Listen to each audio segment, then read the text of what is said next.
अब हम लोग इलस्ट्रेशन नंबर 4 में आ जाते हैं।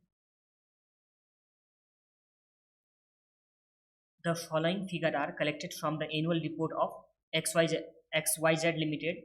इसमें नेट प्रॉफिट कितना दे रखा हुआ है, तो 30 लाख दे रखा हुआ है।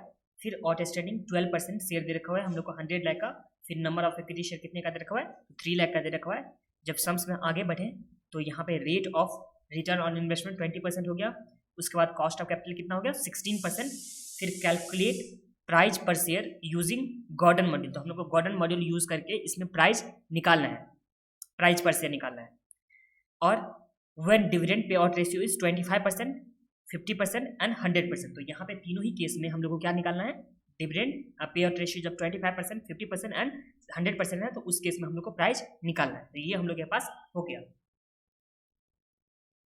तो चलिए स्टार्ट करते हैं।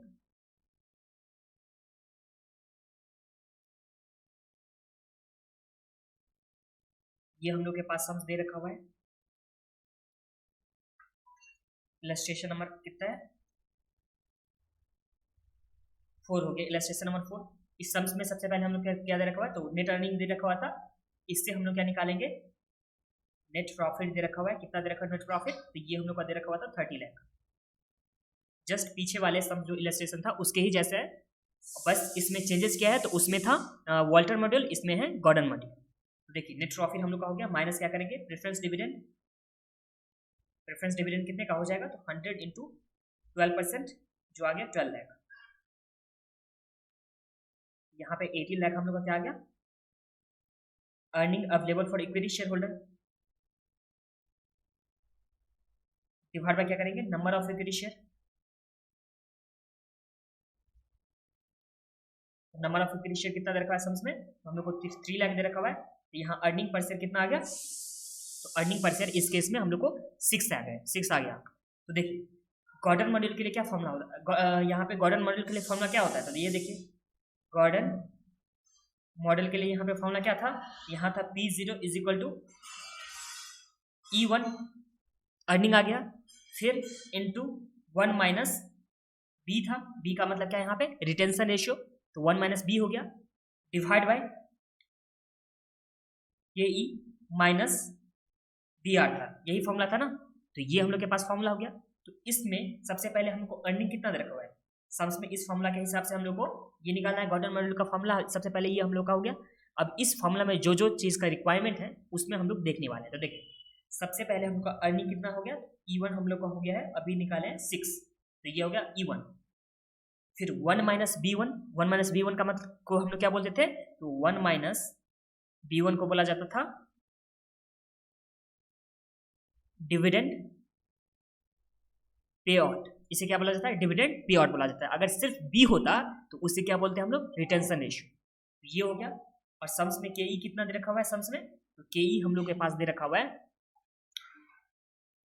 ये रहा हम लोग के पास के ई है 16%, तो ये हम लोग के पास आ जाएगा 16%।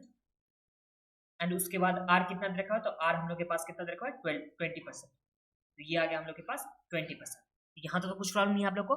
अब जो हम लोग के पास 3 केस दे रखा हुआ है, कितना केस दे रखा हुआ है, जब 25% पे आउट हो, जब 50% पे आउट हो, जब 100% डिविडेंड पे आउट हो, उस टाइम हम लोग को निकालना है प्राइस। चलिए बनाते हैं। सबसे पहले देखिए फॉर्मूला एक बार तो यही लिख लीजिए फॉर्मूला, क्योंकि बार बार रिपीट नहीं करूंगा। क्या होता है फॉर्मूला, तो P0 is equal to E1 into 1 minus B divide by K E minus B are. ये हम लोग का फॉर्मूला हो गया। इसमें सबसे फर्स्ट केस में when dividend payout is 25%, यही तो फर्स्ट केस था ना, जब डिविडेंड पे आउट कितना था 25%, तो ये आ गया हम लोग का dividend pay out ratio is 25%। तो यहाँ इस केस में 1 माइनस बी कितना हो गया, तो ये हो गया हम लोग का 25%, 1 माइनस बी हो गया 25%। इसे बोला जाता था क्या, डिविडेंड पे आउट रेशियो। और अगर बी देखा जाए तो बी मतलब क्या होता है, रिटेंशन रेशियो। तो अगर 25% पे कर दिया जा रहा है तो रिटेन करके कितना रखा होगा, तो रिटेन करके रखा होगा 100% माइनस 25%। इस तरह से हम लोग का 75% क्या किया होगा, तो 75% रिटेन करके रखा होगा यहाँ पे। तो ये हम लोग का हो गया dividend pay out ratio plus में रिटेंशन रेशियो। और बाकी अर्निंग पर से तो हम लोग को 6 दे रखा हुआ था। एंड उसके बाद जो था के ई हो गया 16 और आर कितना परसेंट, तो 20%। ये हम लोग का हो गया था। तो चलिए हम लोग डायरेक्ट फॉर्मूला में पुट करते हैं। तो P0 इज इक्वल टू क्या था फॉर्मूला, E1 था, तो E1 हम लोग का कितना आ गया 6 आ गया।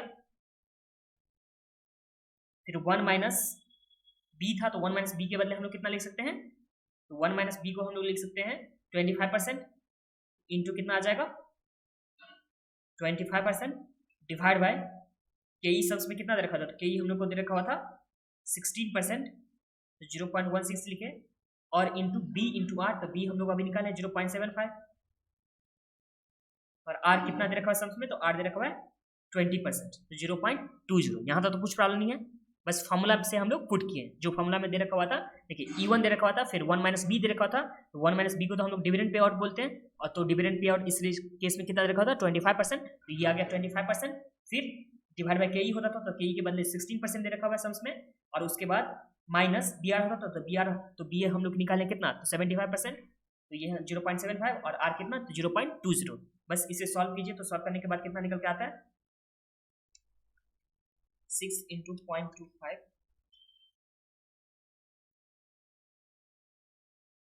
ये आ गया हम लोग को 1.5 divide by 0.75 into 0.2 minus 0.16 divide by 0.01, 1.5 divide by 0.01।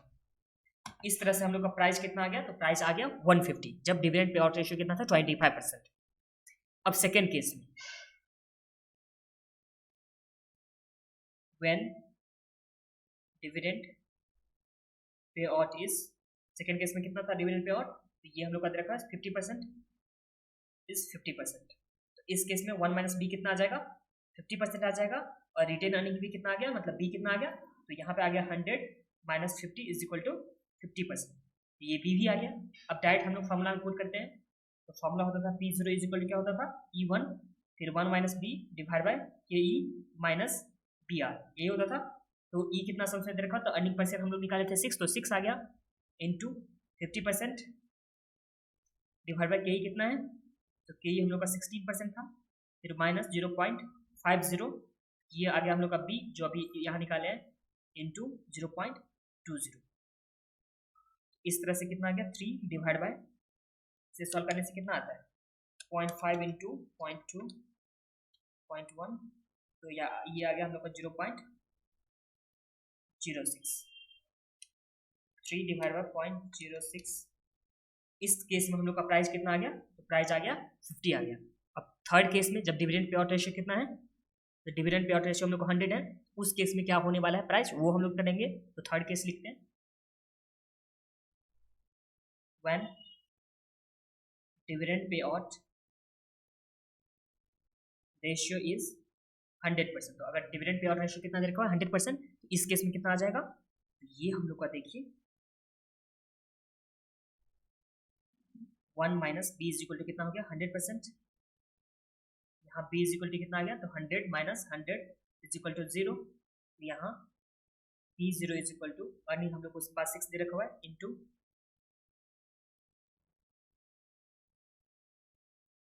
100%, के दे रखा हुआ है 0.16, 0.0 आ गया, बी तो 0 आ गया इंटू 0.20, इस तरह से 6 डिवाइड बाय 0.16।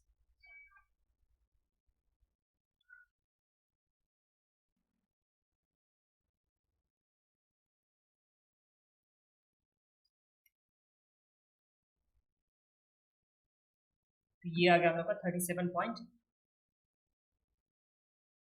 37.5 आ गया। तो इस केस में यहाँ पे डिविडेंड पे आउट रेशियो अगर ऑप्टिमम देखा जाए, तो optimum dividend pay out ratio कितना होना चाहिए, उसे तो हम लोग स्टार्टिंग में ही देख सकते थे। तो देखिए यहाँ आर कितना दे रखा था, तो 20% इज ग्रेटर देन के कितना दे रखा था 16%। तो इस केस में डिविडेंड पे आउट रेशियो अगर ऑप्टिमम देखा जाए, तो ऑप्टिमम कितना होना चाहिए, तो ऑप्टिमम होना चाहिए 0% डिविडेंड पे आउट रेशियो। तो देखिए 0 जब जहाँ जैसे जैसे डिविडेंड पे आउट यहाँ इंक्रीज हो रहा है, वैसे वैसे यहाँ शेयर का प्राइस क्या हो रहा है, डिक्रीज होते जा रहा है। इस केस में बस मेरे को हम लोग को क्या निकालना था, यहाँ पे जो निकालना था वो निकाले सिर्फ 25%, 50% और 100% पे। अगर यहाँ सबसे पूछता क्या कि डिविडेंड का पे आउट रेशियो ऑप्टिमम कितना होना चाहिए, तो हम लोग क्या बोलते हैं 0% होना चाहिए। ओके, और इसी के साथ ही हम लोग का सम्स कंप्लीट होता है। और नेक्स्ट वीडियो में हम लोग देखने वाले हैं दूसरा इलस्ट्रेशन।